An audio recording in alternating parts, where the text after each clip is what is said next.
सोने सोने पटोले लखा, सोने सोने पटोले। दो गाने लगातार हिट, कैसा फील हो रहा है आपको, क्या महसूस कर रही है? मैं बहुत ही खुश हूँ ऑफ कोर्स।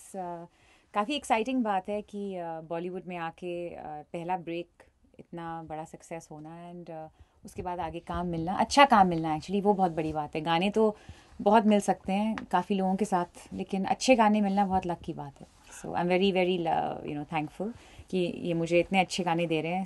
साल में 2 बार बुलाते हैं बट अच्छे गाने देते हैं।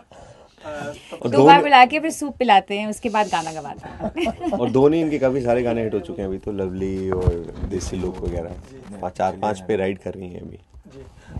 हम चाहेंगे सबसे पहले आपका सबसे ब्लॉकबस्टर गाना बेबी डॉल हमारे लिए आप गा के सुनाएं। हो सोने सोने पटोले लखा, सोने सोने पटोले। ए तक दिया रहंदियां अखां, ए तक दिया रहंदियां। हो मैं की दसां अपनी वे, ए चन करदा है तारीफा। हो मेरे हुस्न दे कोने कोने कोने दी, हो कोने कोने दी। ओ बेबी डॉल तू सोने दी, हो बेबी डॉल मैं सोने दी, ओ बेबी डॉल तू सोने दी। हो बेबी डॉल मैं सोने दी। सर आप लोग कंपोज करते हैं तो आप लोग क्या देखते हैं इनकी आवाज़ में, क्या चीज़ नई नज़र आती है आप दोनों लोगों को? आवाज़ इनकी अपने आप में ही पूरी नई है और एक जो टेक्सचर, आवाज़ इनकी एकदम नई टेक्सचर की आवाज़ है और एक खुलापन है उसमें, एक ऑनेस्टी आवाज़ में। और एक जब भी हम कोई धुन बनाते हैं और जब वो उसको गाती हैं तो ऐसा लगता है कि कभी उसके अंदर रूह आ जाती है, वो जिंदा हो जाती हैं।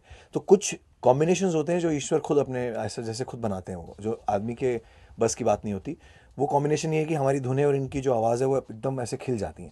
तो वो एक बहुत अच्छा कॉम्बिनेशन है और एक खड़ी आवाज़ है और स्ट्रेट बाहर निकलती है, मतलब रीच आउट होती है आदमी के सीधे कान से होकर सीधा हार्ट तक जाती है। ये जो थ्रो और जो शार्पनेस इनकी आवाज़ की, ये इनका टेक्सचर एक बिल्कुल यूनिक टेक्सचर है।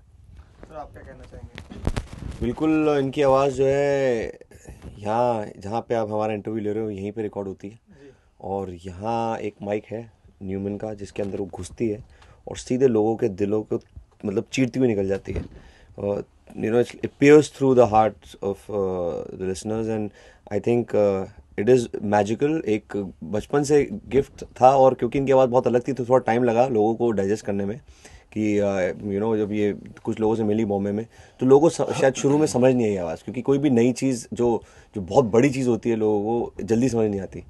तो जिस दिन क्योंकि ऑब्वियसली हमारे इनसे बचपन के कनेक्शंस थे और हमें जब लगा कि अब ट्रेंड चेंज हो रहा है इंडस्ट्री का, लोग स्टीरियोटाइप आवाज़ें नहीं चाह रहे हैं, लोगों को थोड़ी फ्रेशनेस, तो जैसे ही मौका मिला हमने हथौड़ा मार दिया और इनको फ़ोन कर दिया कि भाई शायद अब समय आ गया है कि आपकी आवाज़ ट्राई करी जाए। एंड ये तो I thought they were joking but it was reality. अच्छा, नचन फराटे जो आपका नया गाना नच्चा फराटे, सॉरी, ज़्यादा हिट्स में चुके हैं, उस पर आप लोग क्या सोच रहे थे कि इतनी बड़ी सफलता मिलेगी इस गाने को अगर हम बना रहे हैं 2 दिन में काफ़ी मिलियन हिट्स? एक्चुअली सच बताऊं, आई मीन झूठ नहीं बोलना चाहूँगी, जब जिस दिन मैंने ये गाना स्क्रैच ही सुना था, जब ये ऐसी गा के इसमें इतनी एनर्जी थी दैट मैं ही डांस कर करके गा रही थी। सो बहुत एक्साइटेड थी जब गा रही थी। So I knew that this song is going to work. और जब जैसे बेबी डॉल जब आया था तो तब तक तो हमारी खैर 8-10 पिक्चरें आ चुकी थी और हम लोगों का रेगुलर काम चल रहा था, कुछ बहुत बड़ा लार्जर देन लाइफ हुआ नहीं था। बेबी डॉल भी दिया तो तब भी हमारे लिए था कि चलो हाँ एक गाना है, हम एकता कपूर जी को देके भूल गए थे। एकदम से हमें एक दिन सुबह फ़ोन आया कि भाई super duper hit chart buster बन गया गाना। तो वहाँ तो बिल्कुल ज़ीरो एक्सपेक्टेशन थी, हमें पता भी नहीं था। लेकिन नच्चा फराटे तक हमें पता लग चुका था कि एक बेबी डॉल टीम है, कुमार ने लिरिक्स लिखे हैं और ये इसकी जो एनर्जी है, फील है, अगर सही चेहरा आ गया, सोनाक्षी सिन्हा और अभिषेक बच्चन जो आए हैं इस पर और टी सीरीज़ अच्छे से इसको प्रमोट कर रही है, भूषण कुमार जी बहुत अच्छे से इसको पैकेज करके प्रमोट कर रहे हैं, तो वो एक अगर टीम के सारे खिलाड़ी 11 के 11 सुपर हिट परफॉर्मेंस दें तो वर्ल्ड कप अपने पास ही आएगा। अच्छा, बेबी डॉल के दौरान क्या डिस्कशंस होते थे आपस में, किस तरह के आप लोग कैसे बताते थे कनिका को किस तरह से आप इसको पोर्ट्रे करिए?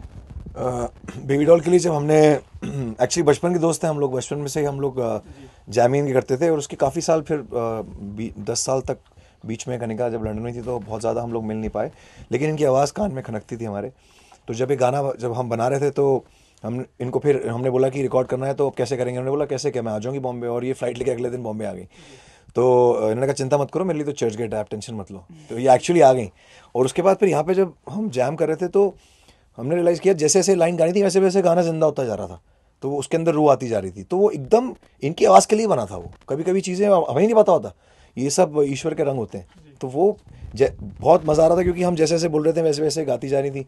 और फिर हमने माइक पे एक बार किया, रिकॉर्ड करके एकता को सुनाया, उसको बहुत अच्छा लगा। फिर उसके बाद हमने उसके आगे के गाने अंतरे बनाए, वो सारी पूरी करके फिर ये दोबारा आई, फिर हमने दोबारा रिकॉर्ड किया। तब तक तो ये गाना पी चुकी थी पूरा। उसके बाद इन्होंने वन टेक एकदम कमाल का गाया गाना। फिर वो पता लग जाता है कि अब जो है ये चीज़ वर्क कर जाएगी। तो हमें ये पता था कि बेबी डॉल जिस तरीके से आया इनकी आवाज़ में कि ये डेफिनेटली बहुत पसंद आएगा, इतना आएगा ये तो किसी ने नहीं सोचा था। बट वी न्यू कि एक अच्छा गाना बन गया है। अब इस गाने में क्या क्या डिस्कशन हुए अभी